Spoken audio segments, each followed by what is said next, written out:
édition à fond la caisse de On joue-tu à ça? Aujourd'hui, on va regarder le très populaire jeu Rallyman GT. Donc aujourd'hui, ça va être une vidéo un peu plus longue que d'habitude parce que Rallyman GT a beaucoup de règles sur son fonctionnement que peut-être que vous allez avoir de la peine à comprendre. Mais inquiétez-vous pas, j'ai bien départagé les sections de ce tutoriel. Comme ça, s'il y a vraiment juste une règle que vous ne comprenez pas, vous pouvez facilement la trouver.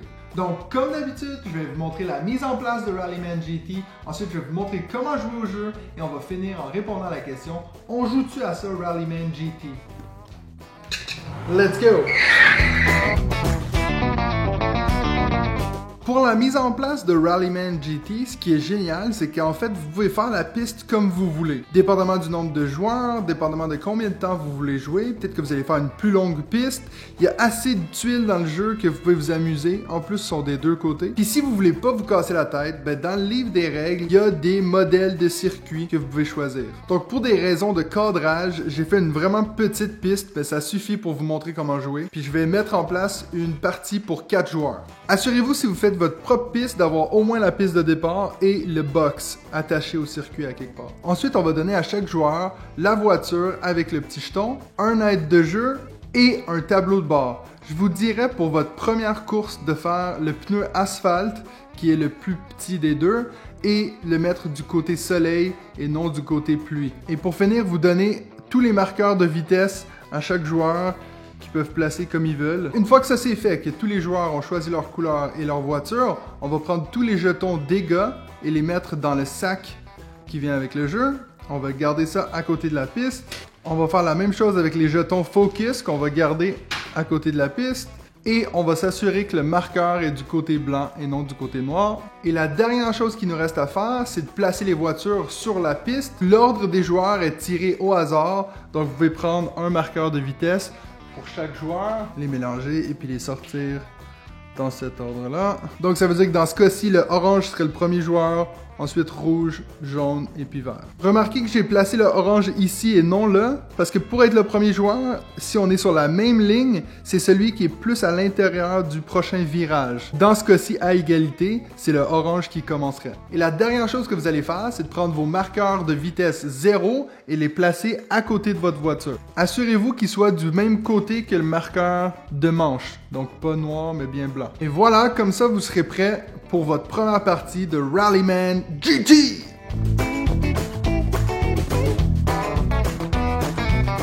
Le marqueur de manche sert à déterminer qui a déjà joué pendant la manche actuelle. Donc dans cet exemple-ci, on voit bien que les 3 joueurs ici ont des marqueurs noirs, donc eux ils sont déjà à la prochaine manche. Le jaune n'a pas encore joué sa manche qui est toujours dans le blanc. Donc le moment où lui il jouerait, exemple il arrive ici, on lui met un 5 noir ici. On peut tourner le marqueur de manche et on est ainsi à la deuxième manche. Donc on va faire la même chose. Tous les joueurs vont jouer leur tour noir. On va changer de couleur blanc et comme ça, on peut toujours savoir qui a joué pendant la manche en cours. Donc à votre tour, dans Rallyman GT, ce que vous devez faire, c'est de prendre les dés de vitesse et puis de tracer une trajectoire qui va définir, disons, pendant cette manche-ci, voici où je vais terminer ma course. Remarquez que tous les dés de vitesse ont que leur numéro sur le dé. Hein? Donc le 1 va être que des 1 et puis le 2 sera que des 2. Chaque dé de vitesse a aussi un symbole caution. Les dés 1 et 2 n'ont qu'une face caution, tandis que le 3 jusqu'au 6 ont chacun 2 faces caution. Donc ils sont plus risqués que les dés 1 et 2. Donc bien sûr, comme dans une voiture normale, on peut augmenter de vitesse qu'une à la fois. Donc si je suis le joueur orange, je vais placer mon 1 ici. Ensuite, 2, 3. Bien sûr, s'il n'y avait pas un virage ici, je pourrais même continuer avec un 4, un 5 et un 6. Comme ça, j'atteins la plus haute vitesse. Mais là, j'ai un virage, donc je vais devoir ralentir. On a aussi des dés de cruise, donc les dés blancs, et puis des dés de freinage drastique, donc les rouges. Les blancs, comment ça fonctionne? Ça veut dire que c'est simplement, ça va copier le chiffre qui a été mis avant. Donc, ça veut dire qu'on garde la même vitesse. Donc, exemple ici, si je mets un blanc ici, ça veut dire qu'ici, je suis en deuxième vitesse. Je peux bien sûr en mettre un deuxième. Et puis ici, je serai encore à 2. Puis ensuite, je pourrais mettre un 3 ici pour dire qu'ici, j'ai fait 1, 2, 2, 2, 3. Et puis continuer ma course comme ça. Donc, si dans cet exemple-ci, moi, je suis à 6 et j'aimerais descendre en 4e vitesse. Je peux pas parce que bien sûr, il faut que tous les dés se suivent. Donc 6, 4, ça fonctionne pas. Par contre, si je mets un dé rouge dessous, je peux freiner de plus d'une vitesse. Même chose, si je voudrais, exemple, mettre un 3 ici, ben là, il faudrait que je mette 2 dés rouges. Sachez que, je vais l'expliquer dans une seconde, mais plus vous mettez de dés rouges, plus ce sera risqué, mais vous pouvez quand même faire cette manœuvre. Dans un même tour, vous pouvez bien sûr accélérer, décélérer, freiner d'urgence, faire tout ce que vous voulez en utilisant tous les dés si vous voulez. Exemple, je pourrais très bien faire 5, 6, cruise toujours à 6, je descends drastiquement à 3, j'augmente à 4. Ça serait très bien un mouvement légal. Donc, une fois que vous avez dessiné votre trajectoire de où vous allez commencer et où vous allez terminer, vous avez 2 choix pour rouler vos dés.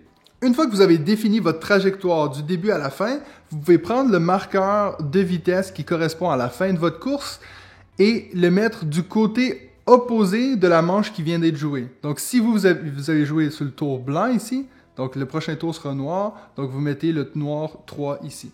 Une fois que ça c'est fait, vous avez 2 options pour rouler vos dés. La première option, qui est l'option prudente, serait de les tirer un par un et de les résoudre en temps normal. Donc ici, j'ai pas roulé de drapeau de caution, donc je peux avancer. Ensuite le 2, c'est bon, et le 3, c'est bon. Donc je finirai ma course ici, je reprends mon marqueur 0, et ce serait au prochain joueur. La deuxième option que vous avez pour rouler les dés, qui est plus risquée, mais bien sûr qui vous donnera des bénéfices, que je vais expliquer dans une seconde. La deuxième option, ce serait de les rouler tous en même temps.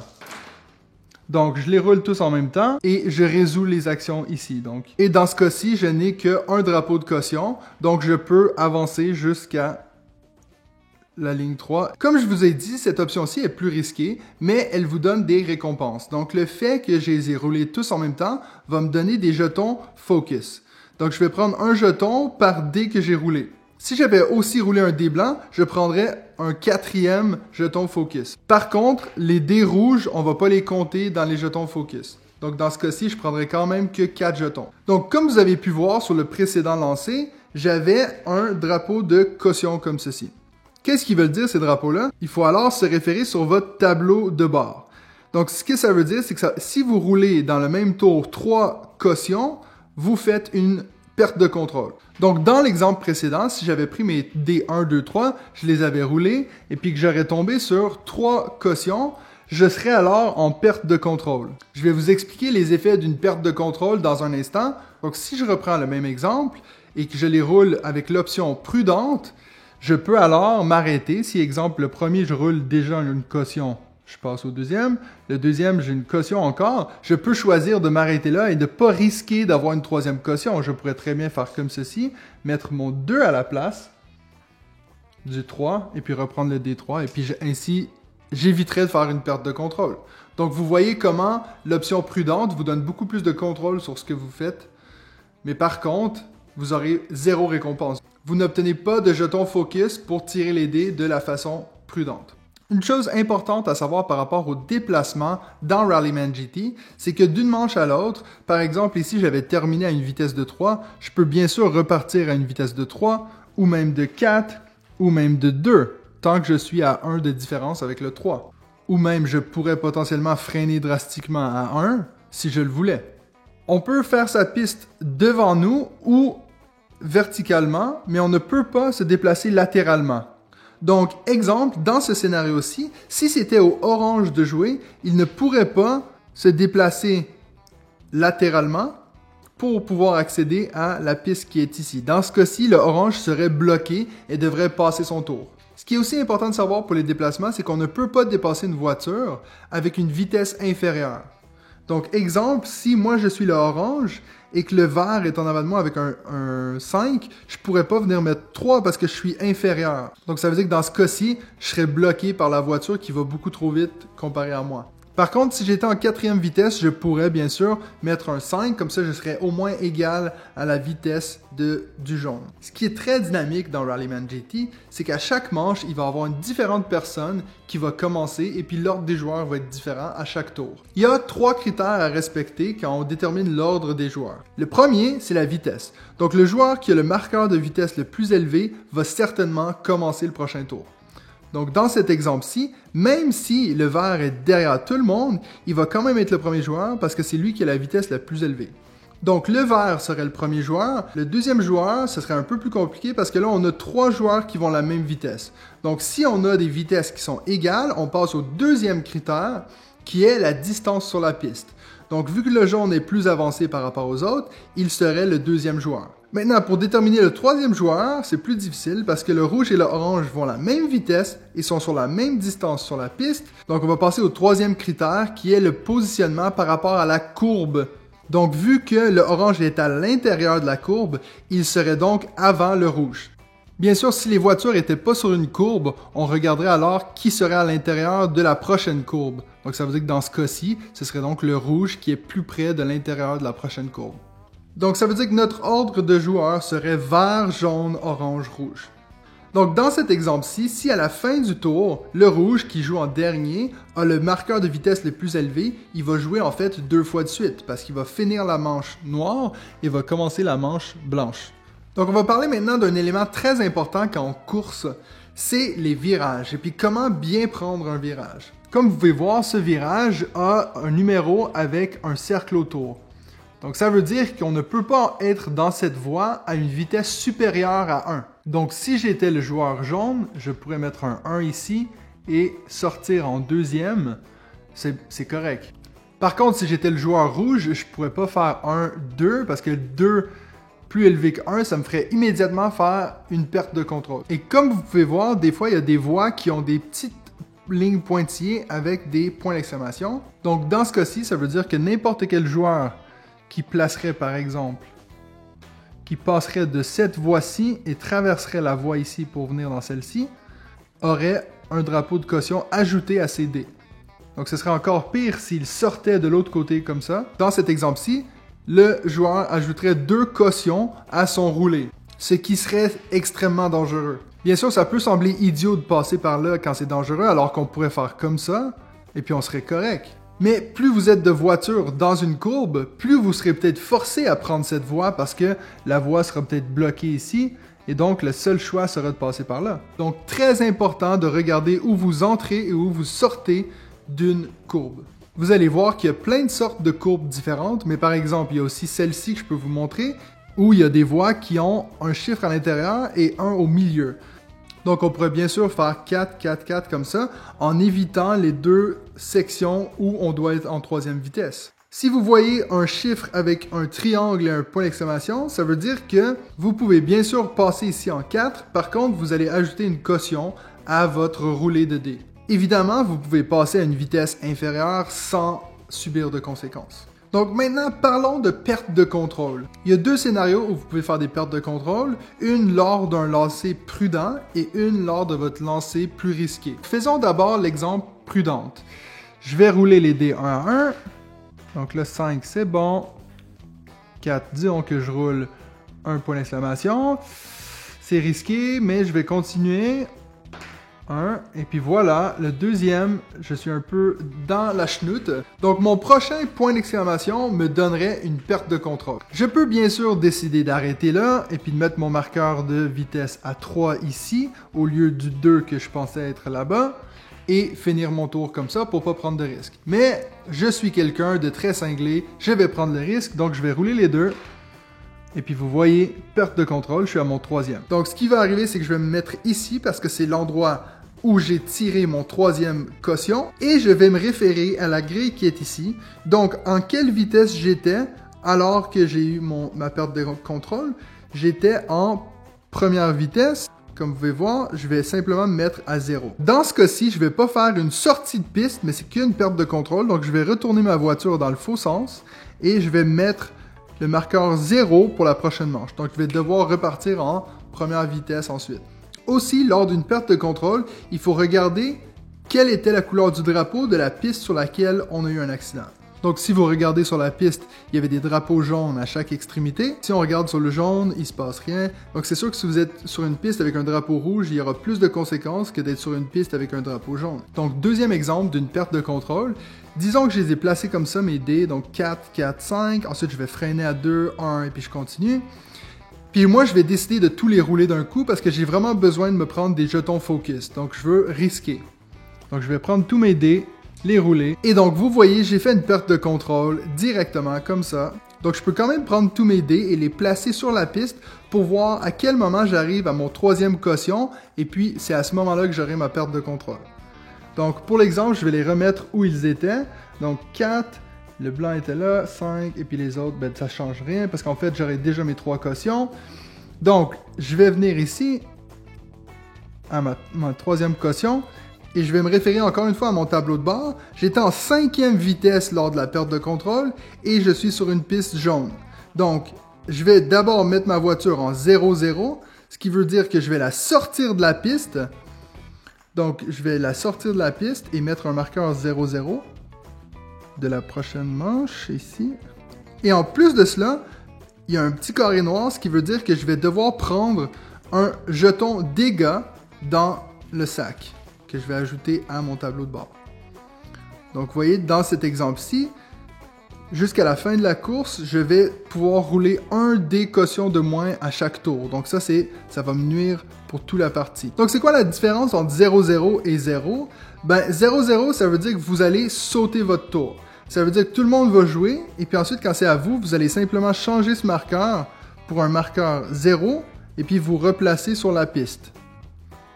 Donc, ça peut potentiellement vraiment vous ralentir pour toute la partie. Notez que lors d'une sortie de piste, vous avez le choix de vous mettre soit du côté droit ou du côté gauche, à vous de voir. C'est un choix qui peut sembler banal, mais par contre, notez que si c'est à votre tour et que vous voulez vous mettre sur la piste à 0, mais que quelqu'un est à votre place, vous devez sauter un tour additionnel.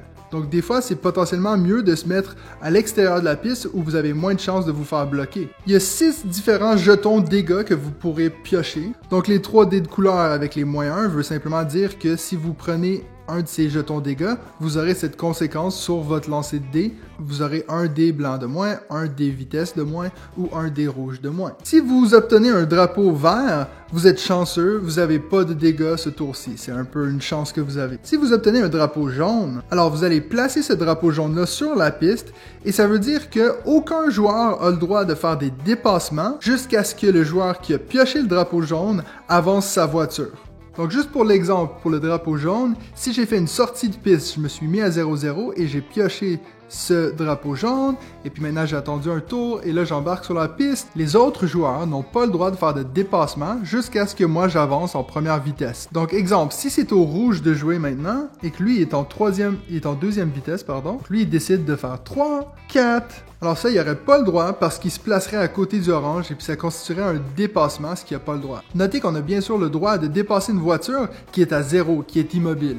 Et si vous piochez un jeton météo, ça veut dire que tous les joueurs vont devoir changer leur tableau de bord du côté opposé. Dans ce cas-ci, on passerait d'un 3 cautions avec 6, 2 et 3 dés à 2 cautions et 6, 2 et 1 dé rouge. Donc on pourrait moins freiner et il faudra prendre beaucoup moins de risques car il n'y a que 2 cautions. Donc si vous accumulez trop de dégâts ou si vous désirez changer les pneus de votre voiture, vous pouvez faire un arrêt au stand qui est représenté par ce box ici. Donc pour faire un arrêt au stand, il faut s'assurer que vous finissiez votre manche sur une vitesse de 1. Vous devez aussi vous assurer d'être sur une piste où il n'y a pas de marqueur de limitation et vous ne pouvez pas être au milieu d'une piste. À ce moment-ci, si j'étais le joueur jaune, je dirais, écoutez, moi je vais faire un arrêt au stand. Donc j'ai 3 options au stand. La première option serait de changer mes pneus, donc je placerai ma voiture ici. Et pour le prochain tour, je devrais mettre un marqueur 0 ici pour indiquer que je vais réembarquer à cet endroit-ci avec des nouveaux pneus. La deuxième option serait de réparer les dégâts. Donc je pourrais enlever tous les jetons de dégâts que j'ai sur mon tableau de bord. Mais par contre, je devrais placer un 0-0 et sauter un tour. Et la dernière option, c'est aussi pour le 0-0. Je peux faire les deux. Donc je peux changer mes pneus et enlever les dégâts pour la même conséquence. Donc qu'est-ce qu'ils font ces fameux jetons focus? Ben, prenons l'exemple ici où j'ai dessiné ma trajectoire et je vais décider de les rouler de façon prudente. Je roule mon premier dé qui se termine en caution. Donc j'avance ma voiture, je continue. Ensuite, je roule un 4, j'avance. Donc maintenant, j'ai cette pile de dés. J'en ai 3 à rouler. Ça devient dangereux, mais je tente quand même. Et puis comme vous voyez, je suis rendu maintenant à 2 cautions. Donc j'avance ma voiture ici. Et j'ai 2 choix. Soit j'arrête, comme je vous ai déjà mentionné, je vais arrêter ici et mettre un marqueur 1 pour indiquer que je termine ma course ici. Ou ce que je pourrais faire, c'est de ne pas prendre le risque, mais de payer les dés qui me restent avec des jetons focus. Donc sachez que le prix augmentera pour chaque dé que vous enlevez. Le premier dé, vous pouvez l'enlever avec un jeton focus. Ensuite, le deuxième dé va coûter 2. Donc si ici, je voudrais pouvoir avancer encore sur mon dernier, je devrais payer 4 jetons focus, ce que j'ai pas dans mon jeu, que j'en avais juste 3. Donc je vais arrêter là et puis je vais mettre mon marqueur à 3. Donc c'est pour ça qu'en début de partie, ça peut valoir le risque de jeter tous les dés. Comme ça, on accumule des jetons focus pour pouvoir prendre moins de risques quand on arrive près de la fin de la course. Très important de noter aussi qu'on ne peut pas mélanger un roulé prudent avec un roulé risqué. Ce que je veux dire par là, c'est que j'aurais pas le droit, exemple, de commencer, rouler, et puis ici je suis safe, et puis arriver ici, rouler mes 2 dés, mes 3 dés par contre, et puis voir que, ben là j'ai passé la portion la plus risquée, ben les 3 derniers, je peux les rouler tous à la fois, et puis prendre 3 jetons focus. Ça, on n'a pas le droit. Aussitôt que vous commencez à déplacer 1 à 1, vous ne pouvez pas accumuler de jetons focus pendant ce tour-ci. Et donc, le premier joueur à croiser la ligne d'arrivée est le gagnant. Et puis, on va continuer pour voir qui finit deuxième, troisième, quatrième et ainsi de suite. Comme ça, on a un vrai podium de course.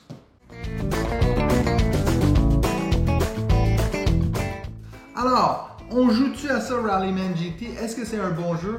Ben, moi, je vous le conseille fortement. C'est un jeu que j'ai entendu parler, il fait beaucoup le buzz en ce moment. C'est un jeu qui, à la base, se jouait en mode solo. Et donc maintenant, à l'aide de Kickstarter, on a cette nouvelle version qui se joue de 1 à 6 joueurs et qui est remis au goût du jour. Ce que j'aime beaucoup de Rallyman GT, c'est que j'ai l'impression que dans toute ma collection, il n'y a rien qui y ressemble. L'effet de ne pas avoir un ordre de joueurs traditionnel met beaucoup de dynamisme dans le jeu et puis ça te force à réfléchir à comment je peux faire pour commencer le prochain tour. Comme dans une vraie course, j'imagine, j'ai jamais coursé de ma vie, mais comme dans une vraie course, j'imagine qu'on est toujours en train de trouver une façon de pouvoir faire juste un petit peu plus que nos adversaires. Il y a même des extensions qui existent qui permettent de rajouter des voitures dans la course. Donc exemple, plutôt que d'avoir des voitures à 6 vitesses, on aurait des vieilles voitures à 5 ou 4 vitesses. Puis ça peut totalement aussi changer la dynamique de la partie. Dans les jeux les plus récents dans ma collection, je vous avoue que c'est pas mal dans mon top 3. Ça faisait un bon moment que j'avais pas trouvé un jeu comme ça, que je trouvais aussi dynamique, aussi divertissant. J'ai eu l'occasion de tester le jeu à 2 joueurs, à 4 joueurs et à 6 joueurs. Et puis je vous dirais que de loin, 4 joueurs, c'est le nombre idéal. À 6 joueurs, il y a un peu trop de monde, on se bloque un peu trop souvent à mon goût. Donc je vous le conseillerais pas vraiment à 6 joueurs. Même chose pour 2 joueurs. 2 joueurs, ça se fait très bien. Mais par contre, c'est quasiment comme si on coursait toute seule parce que c'est quasiment impossible de se bloquer à 2 joueurs. Je vous dirais que le nombre idéal, c'est entre 3 et 5. Comme ça, vous avez un peu plus de place sur la piste. Mais en même temps, il y a quand même moyen de jouer contre ses adversaires. Comme avec ma vidéo pour coup, si vous voulez tester le jeu avant de l'acheter, vous pouvez le trouver sur boardgamearena.com. Et justement, il y a ces autres extensions de voitures à 5 vitesses et 4 vitesses. Donc, vous pouvez tout tester ça sur le site boardgamearena.com. Écrivez-moi dans les commentaires à combien de joueurs vous trouvez que ce jeu se joue le mieux. Et puis nous, on se revoit dans un prochain épisode de On joue-tu à ça?